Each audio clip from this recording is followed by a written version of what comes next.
Every year, thousands of Australians suffer cardiac arrest. Immediate CPR can double or triple their survival chances. Why is quick action so crucial? Let's explore how CPR can truly be a game changer. They need oxygen, and their body is not doing its job. You need to know CPR, and hopefully applying a defibrillator, you are their last hope. It's important to attend training with a professional. Ideally, someone with a paramedic background, or someone who has been trained by a paramedic. They are the pre-hospital care practitioners. In addition, practice your skills every 12 months. To remain current, imagine a workplace or a business where an employee or a client collapses. A bystander's swift CPR response saves a life. Real-life scenarios like these highlight the undeniable impact of timely intervention. CPR and defibrillation saves lives.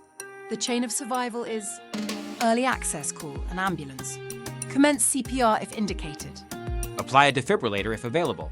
Arrival of emergency services and advanced care. Be the lifesaver. Performing hands-only CPR is straightforward. First thing is check for signs of life. Unconscious, not breathing normally, possibly gasping, agonal breathing? Start by placing your hands on the lower half of the sternum. We normally advise to locate the bottom of the sternum and go above landmark. Ensure compressions are 1/3 deep. Maintain a rhythm of 100 beats per minute. For adults, maintain rhythm of 120 beats per minute. For children and infants, fully relaxing on the relaxation phase. To allow the blood vessels in the heart to fill and oxygenate the heart, don't forget to ask bystanders to call an ambulance. Get a defibrillator if available. Ask bystanders to be ready to assist with CPR if able. Hands only minimizes interruptions to compressions. Where possible, get someone to tilt the head back for an airway. Good posture is key. Keep your arms straight and shoulders directly over your hands. Remember, it's about consistent, firm compressions, not jabbing or stabbing motions. Let's practice now. In certain emergencies, such as drowning or infants, adding breaths to CPR may assist in a positive outcome. Learn to deliver 2 gentle breaths after every 30 compressions. These breaths should be only about 6 seconds in duration maximum.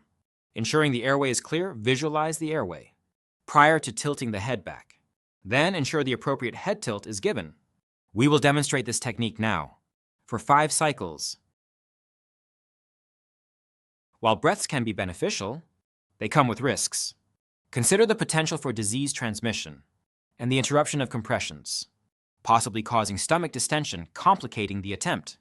They may actually regurgitate disahydrate in your mouth. Weigh these factors carefully in each situation. Let's now practice 30 compressions and 2 breaths, completing 5 cycles. Remember, you only do the breaths if it is your choice. Adapt CPR techniques for unique scenarios. Let's look at some of the complications that occur during resuscitation. During CPR, you hear cracking sounds. Stop, recheck your hand position, and continue if in cardiac arrest.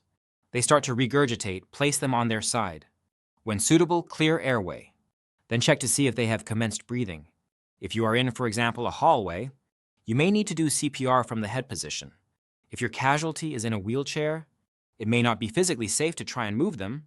I will give you some options. Depending on whether it's a non-motorized or motorized wheelchair, it is now time to move to the best option. 2-person CPR. Find a partner. Introduce yourselves. Kneel opposite sides. One will do hands-only CPR. The other will give a head tilt. When you want, simply say, "Can we change on the count of 3? 1, 2, 3, swap over." If time permits, we may do bag valve mask resuscitation. An automated external defibrillator can be a lifesaver. Turn it on, follow the prompts. Firstly, expose the chest. Dry the chest. You may have to shave the chest. Place pads correctly. Listen to the prompts. Follow the prompts. If it advises shock advised, ensure everyone is clear not contacting the casualty. When it flashes, call all clear 3 times, then deliver the shock. Immediately go back to CPR if no signs of life. It will analyze every 2 minutes and shock if advised. Once you have completed 2 minutes, switch off the machine and hand to your partner for their turn.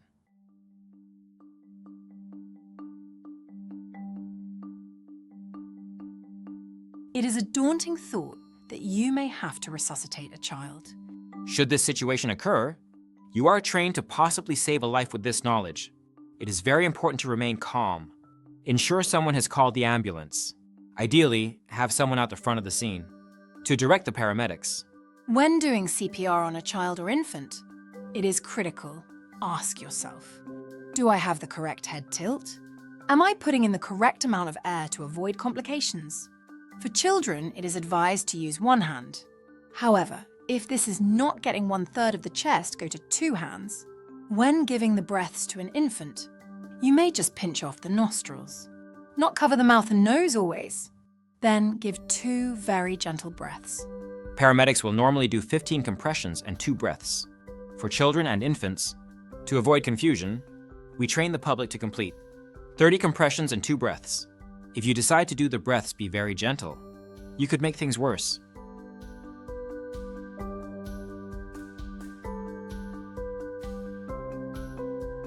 We have completed the CPR component. Now let's look at the unconscious breathing casualty. There are many commonly asked questions. In most CPR courses, we will cover the common ones. Please feel to ask any questions on the topic now. It is now time to discuss the choking casualty and how to assist in clearing the airway. Back blows check after each blow. Chest thrusts, perhaps lateral chest thrusts. In addition, self-rescue techniques. If you are by yourself choking, We are coming to the end of the CPR course. Thank you for attending. Hope you have learned or updated your skills.